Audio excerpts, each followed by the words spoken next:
That's what we do. Reseal. Let's go. Let's go. I told y'all. Shout out to Bird B. Pay attention.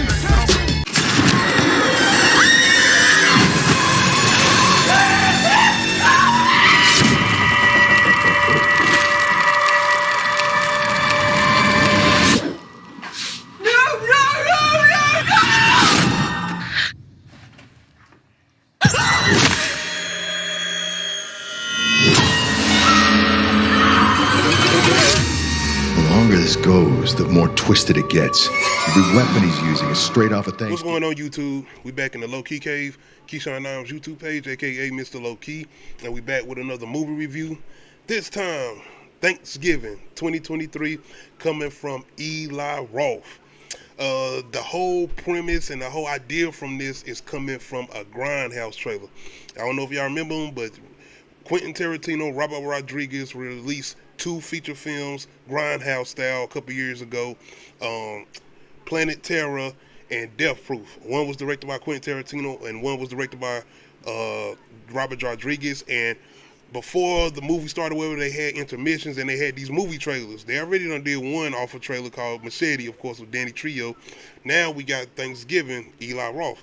And honestly, it's got me wanting to go check out the other trailers. Some of them I forgot about that they possibly could do other things on. But yes, man, the premise behind this and the idea behind this, I was very curious about this, and I was wondering what direction they was going with this. Was they going to go for very over-the-top type of style like Machete and not take itself serious at all and just go all the way out? Or was it going to be a straight-up slasher? And what we end up getting is a straight-up slasher, and I got to say, I'm glad. Premise-wise, plot-wise, we got these group of teens, and one particular girl, her family is the owner of this store called Right Mart. Yeah, basically a play off Walmart, but you get, and we are in the midst of Black Friday, and because this girl's parents are the owner of the store, they kind of have a little cliche. You know, they got a little bit of clout. They can go into the store outside of everybody else who's trying to get in to get those prices. You know, Black Friday, people out in the lines, people are trying to get the best deals or whatever. But they are going in and her friends anyway are taunting people, letting them know, hey, we getting in the store, y'all got to still wait. And people are going insane. People are going crazy trying to get into the store till a point where they pretty much just stampede over the security, well, the little security that they do got. And it's pretty much just all out just slaughter of people rushing into this store to get these prices, and people are killed. And one thing I want to give Eli Roth credit for, as far as just a good opening horror movie scene, I feel like I hadn't seen this in a very long time, as far as just the way it's set up, because not only the fact that this shit could happen. Yes, this could happen, the way people be acting on Black Friday, especially when it comes to Christmas time or whatever in the holidays. So the way he opens this up, but not only that, just the gore factor and just how fucking brutal the opening scene actually is. But not only that, it's a setup. It's a perfect setup for the killer, and their reason is behind what they're doing. And that's pretty much what we got.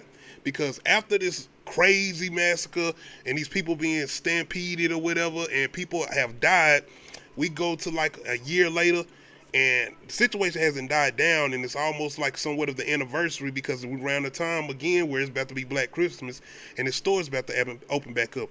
But there's a killer on the loose, and this guy's coming in taking people out. It just so happened it's coming around the time of this anniversary, so now you got these group of kids who's pretty much figuring out that, oh, somebody's definitely trying to send us a message, because they just so happen to be getting these little videos of a Thanksgiving dinner table pretty much set up for them. When we are talking about just 90s tradition slashers, I feel like, when is the last time we got something like this, as far as just a traditional slasher, outside of people trying to go way over the top, or they're trying to take themselves too seriously and be too much story based. Shout out to Scream, doing what they doing, rejuvenizing the slasher genre with continuing these sequels that they doing. But outside of that, like, what else is it?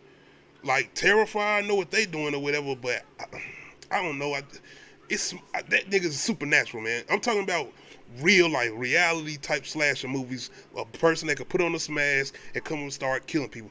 That's what I'm talking about. And this definitely stays in the vein of that, and it brings that nostalgic 90s feeling back without being on the nose. Even with the Thanksgiving theme, this ain't too heavy on the nose with it. It's just right on par, and so much helps with the plot as far as the whole theme throughout it. I'm like, this shit is good. Like, I'm enjoying myself. Acting wise, that's the thing. I didn't come here to see these niggas Oscar winning acting performances. At the same time, I didn't give two shits about none of them. I didn't care about none of them. None of them gave me nothing to say. This is my Sidney Prescott, or this is my Julie. You know, I know what you did last summer, Scream or whatever. They didn't give me none of them. None of these people I cared about them.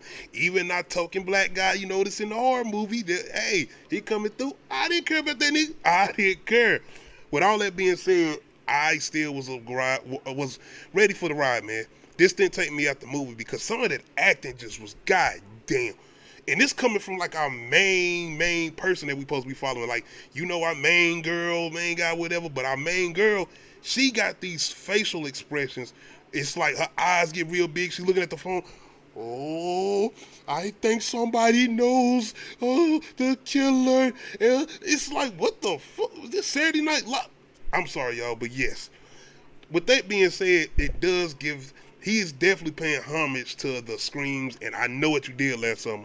It's a scene in here in particular where they're doing like a parade, Thanksgiving parade or whatever, and it takes you straight to the I Know What You Did Last Summer scene where they're doing their parade, and the guy in the fishing suit or whatever, or they keep seeing them everywhere or whatever. They doing the same shit in this, but you could tell it's just paying homage to I Know What You Did Last Summer. But it's something that happens in the middle of this scene, and that's one thing I want to get a movie credit for.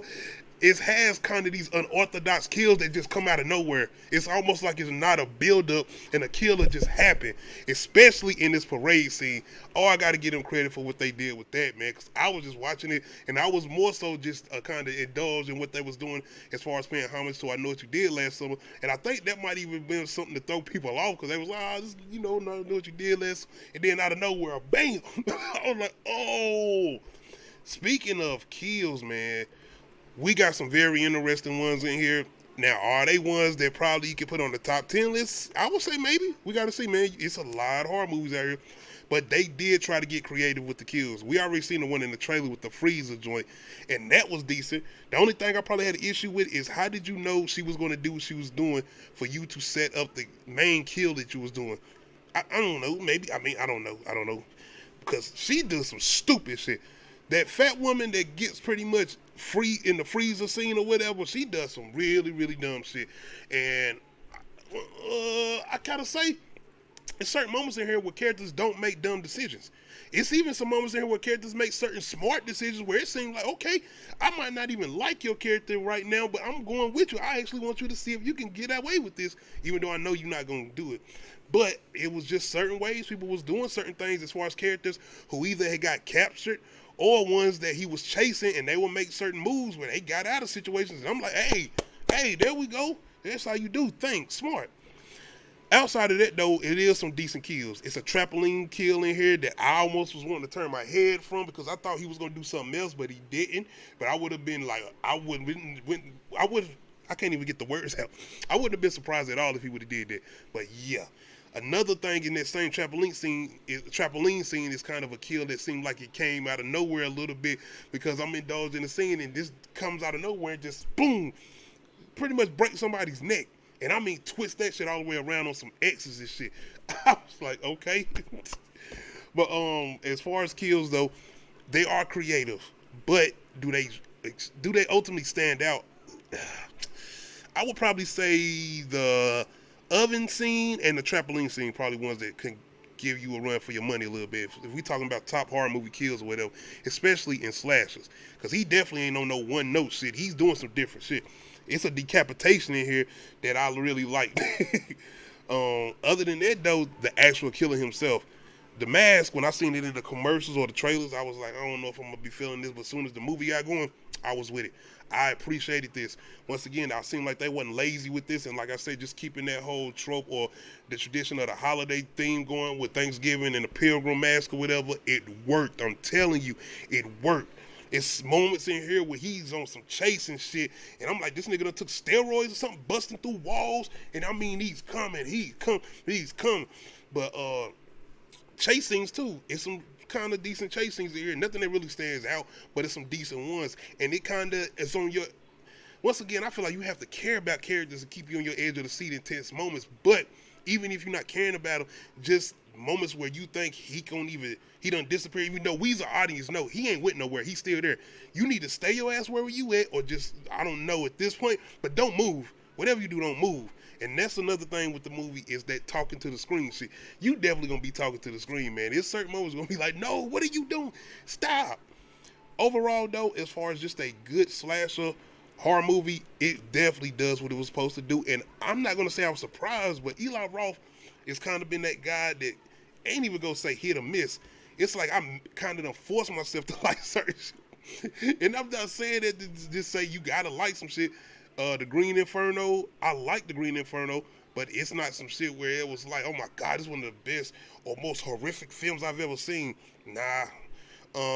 Even with the Hostel movies, the first one is good for what it is. That second one, oh my God. But just overall with his horror movies and what he does with horror ain't been my cup of tea. Cabin Fever. This though, one thing I think I said, he has not really done a traditional slasher. Cabin Fever, Hostel, those movies, torture porn.